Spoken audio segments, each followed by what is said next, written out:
Hi friends, ఈరోజు మనం చూడబోయే వీడియోలో మహాధనుద్ధారి అయిన అర్జునుడి కుమారుడు అభిమన్యుడి గురించి మీకు తెలియని ఎన్నో విషయాలను తెలుసుకుందాం.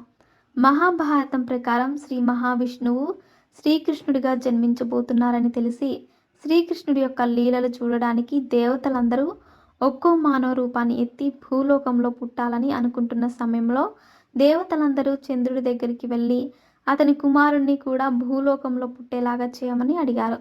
కానీ చంద్రుడు మాత్రం తన కుమారుడిని వదిలి ఉండలేక తన కుమారుడికి కేవలం 16 సంవత్సరాలు మాత్రమే మహాభారతంలో ఉండి ఆ తర్వాత మరణించి తిరిగి తన దగ్గరికి వచ్చేస్తాడని దేవతలతో చెప్పాడు.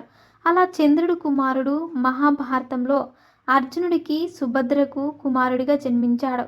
అతడే అభిమన్యుడు. అందుకే అభిమన్యుడు తన 16 సంవత్సరాల వయసులోనే మహాభారత యుద్ధంలో పాల్గొని వీరమరణాన్ని పొందారు. అలాగే ఒకసారి అర్జునుడు తన భార్య సుభద్రతో పద్మవ్యూహం గురించి చెబుతాడు. అప్పుడు సుభద్రతో పాటుగా ఆమె కడుపులో ఉన్న బిడ్డ కూడా అర్జునుడు చెప్పే పద్మవ్యూహం గురించి వింటాడు. కానీ ఇది తెలిసిన శ్రీకృష్ణుడు తన మాయతో సుభద్రను నిద్రపోయేలాగా చేస్తాడు. అందుకే కురుక్షేత్ర యుద్ధంలో అభిమన్యుడికి పద్మవ్యూహంలోకి వెళ్ళడం మాత్రమే తెలుసు, కానీ తిరిగి రావడం తెలియదు.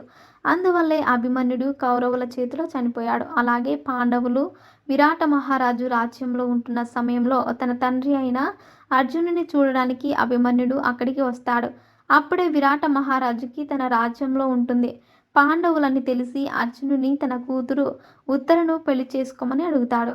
కానీ అర్జునుడు నేను ఉత్తరకు గురువునని, ఆమెను పెళ్లి చేసుకోలేనని, నా కుమారుడు అభిమన్యుడు ఉత్తరను పెళ్లి చేసుకుంటాడని విరాట మహారాజుతో చెబుతాడు.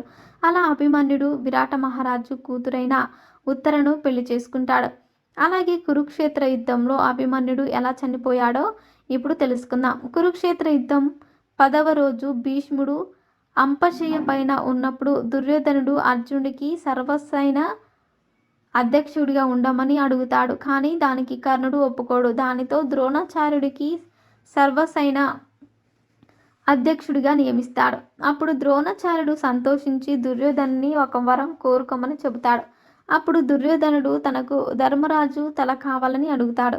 దానితో ద్రోణాచార్యుడు ధర్మరాజును చంపడం అంత సులువైన పని కాదు అని, తన దగ్గర ఉన్న అర్జునుడిని అతనికి దూరంగా పంపిస్తేనే ఇతనికి సాధ్యమవుతుందని చెబుతాడు. దానికి సరేనని దుర్యోధనుడు ఒప్పుకుంటాడు. ఆ తర్వాత కురుక్షేత్రం 12వ రోజు దుర్యోధనుడు తన సైన్యంలో చాలామందిని అర్జునుడు ధర్మరాజు దగ్గర నుంచి దూరంగా వెళ్ళేలాగా చేయమని చెబుతాడు.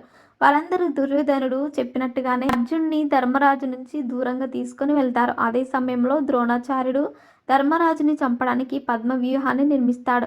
కానీ పాండవులలో అర్జునుడికి తప్ప పద్మవ్యూహాన్ని ఛేదించడం ఎవ్వరికీ రాదు. అందరూ ఏం చేయాలో ఆలోచిస్తున్న సమయంలో అభిమన్యుడు వారి దగ్గరికి వచ్చి తనకు పద్మవ్యూహాన్ని ఛేదించడం వచ్చు అని చెబుతాడు. అది విని ధర్మరాజు అభిమన్యుడితో నువ్వు పద్మవ్యూహాన్ని ఛేదిస్తూ ముందుకు వెళ్తే నీ వెనకాల మేము వస్తామని చెబుతారు. అలా అభిమన్యుడు పద్మవ్యూహాన్ని ఛేదించి దుర్యోధనుడితో కర్ణుడితోనూ యుద్ధం చేస్తాడు. అలా అభిమన్యుడు చేస్తున్న యుద్ధాన్ని దేవలోకంలో నుంచి దేవతలు కూడా చూసి ఇంతటి పరాక్రమంతుడు భూలోకంలో మరెవరు లేరని అభిమన్యుడిని పొగుడుతారు. అలా అభిమన్యుడు ఆ యుద్ధంలో దుర్యోధనుడు కుమారుడైన లక్ష్మణ కుమారుని నాగస్త్ర బాణం వేసి చంపేస్తాడు. దానితో కోపం వచ్చిన దుర్యోధనుడు తన సమస్త సైన్యాన్ని పిలిచి అభిమన్యుడిపై దాడి చేయిస్తాడు. అలా ఆ రోజు యుద్ధంలో అభిమన్యుడు ప్రాణాలను కోల్పోతాడు. అలా అభిమన్యుడు తన తల్లి సుభద్రదేవి కడుపులో ఉండగా తన తండ్రి చెప్పిన పద్మవ్యూహం గురించి దానిలోకి వెళ్ళడం మాత్రమే తెలుసుకొని తిరిగి రావడం తెలియక కురుక్షేత్ర యుద్ధంలో తన ప్రాణాలను కోల్పోయాడు. సో ఫ్రెండ్స్, చూసారుగా అభిమన్యుడి గురించి మీకు తెలియని ఎన్నో విషయాలను తెలుసుకున్నారు. ఇలాంటి మరిన్ని విషయాలను మీరు తెలుసుకోవాలనుకుంటే వెంటనే మా ఛానల్ని సబ్స్క్రైబ్ చేసుకోండి.